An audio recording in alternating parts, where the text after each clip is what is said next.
আমরা যে প্রায় সময় কথা বলতে গিয়ে দেখবেন অনেক মানুষ বলে থাকে বাল। দেখবেন একজন মানুষের কোনো কিছু পছন্দ হয় নাই, সে কোনো কারণে তার উপরে রেগে আছে, দেখবেন হঠাৎ করে সে বলে ধুর বাল, এইগুলো তুই বলিস না। আপনি কি জানেন যে এই বাল শব্দটা বলার মধ্য দিয়ে মুসলমানদের জন্য কতটা ক্ষতি রয়েছে? বাল শব্দটি হিন্দি ভাষায় যে চুলের অর্থ দাঁড়ায়, সেটি কিন্তু বাংলা ভাষার মানুষেরা যে শব্দ বলে থাকে সেই অর্থ দাঁড়ায় না। কিন্তু বাংলা ভাষার মানুষেরা যে বাল শব্দ বলে, এটার অর্থ কিন্তু চুল দাঁড়ায় না, এটা দাঁড়ায় ইতিহাস থেকে হারিয়ে যাওয়ার এক দেবতার নাম। যেই দেবতা সম্পর্কে আল্লাহ পাক আমাদেরকে সতর্ক করে বলেছেন 37 নম্বর সূরার 125 নম্বর আয়াতে যে তোমরা বাল দেবতার অনুসরণ করো না। আল্লাহ পাক বলছেন আতাদউনা বালাউ ওয়া তাযারুনা আহসানাল খালিকিন। আল্লাহ বলছে তোমরা কি বালকে ডাকবা এবং সর্বশ্রেষ্ঠ স্রষ্টাকে তোমরা কি ভুলে যাবা, পরিত্যাগ করবা?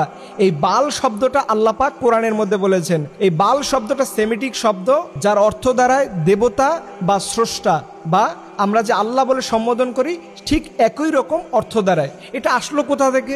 আপনাদের মনে প্রশ্ন থাকতে পারে, হুজুর এটা আসলো কোথা থেকে?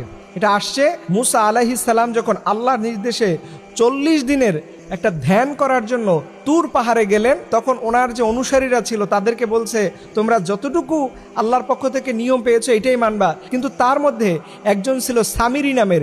এই সামিরি কি করলো, হঠাৎ কিছুদিন যাওয়ার পরে সে একটা গরুর মূর্তি করলো এবং এই গরুর পূজা শুরু করলো। দেখবেন এই সামিরির যে তৈরি করা যে গরুটা ছিল, সেই গরুর যে শিং ছিল, শিংয়ের মাঝখানে দেখবেন সূর্য দেখা যায়। ঠিক এই বাল দেবতাটাও এই একই রকম, এবং মিশরীয় সভ্যতায় অনেক মূর্তির মাথার ভিতরে দেখবেন দুই পাশে দুইটা শিং থাকে এবং মাঝখানে সূর্য থাকে। দেখেন এই শব্দগুলো, এটা হয়তো অনেকের কাছে বলবেন যে হুজুর এটা কি বলতেছেন, এটা কি কোনো সাবজেক্ট হলো, এগুলো কি আলোচনা কোনো বিষয় হলো?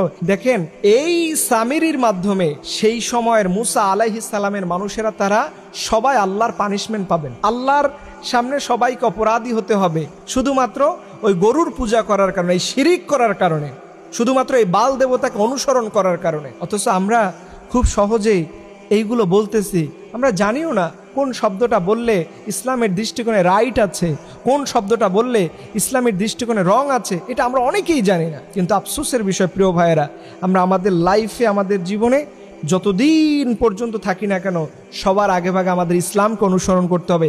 ইসলামকে বাদ দিয়ে পৃথিবীর কোনো তন্ত্রমন্ত্র বিশ্বাস করা যাবে না। আজকের যে সাবজেক্ট আপনারা শুনলেন, হয়তো অনেকেই আপনাদের মাথার উপর থেকে যেতে পারে, হয়তো জীবনে প্রথমও শুনতে পারেন, কিন্তু আপনি ইন্টারনেটের মধ্যে সার্চ করেন, এই বাল দেবতা সম্পর্কে আরও খুঁজেন, কোরআনের 37 নম্বর সূরার 125 নম্বর আয়াতটা আপনি দেখেন, আপনার কপাল খুলে যাবে। আপনি যদি এই ভুলটা, এই শব্দটা বলা থেকে নিজেকে বিরত রাখতে পারেন, আপনি পরিপূর্ণ একজন মুমিনে পরিণত হবেন। আল্লাহ পাক রব্বুল আলামিন যেন আমাদের সবাইকে আমাদের জীবনের সকল গুনাহ থেকে মাফ করে দেয়। সকল আমিন।